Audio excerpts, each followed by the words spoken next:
ఇన్ని బ్యానర్లా? 12 మంది నిర్మాతలు, తెలుగులో ఫస్ట్ క్రౌడ్ ఫండెడ్ సినిమా ఇది. ఇంతకీ ఇదేం సినిమా? అడ్వర్టైజ్మెంట్ చూస్తావుగా, నీకే తెలుస్తుంది.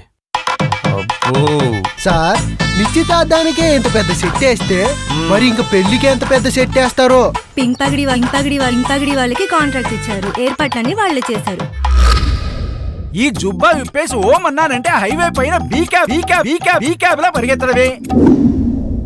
నీకోసం కళామంది నుంచి కొత్త డ్రెస్సులు, కీర్తిలాల్స్ నుంచి జ్యువెలరీ తెప్పించాం.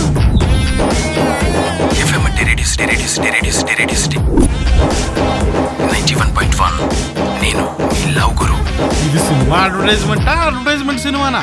ఇంతమంది ఉన్నారేంటి బ్రాండ్ పార్ట్నర్లు? దీన్నే ఇన్ ఫిలిం బ్రాండింగ్ అంటారు. చూడండి ఎంతమంది పార్ట్నర్లు ఉన్నారు. ఓహో, ఇంతమంది ఉన్నారా? మరైతే ఇప్పుడేంటి? సినిమాలో బ్రాండింగ్ అయిపోయింది, ఇప్పుడు రిలీజ్ కి రెడీ కదా, ప్రమోషనల్ పార్ట్నర్స్ కావాలంట. Title pesarattu heroine bobbattu hero కమ్మని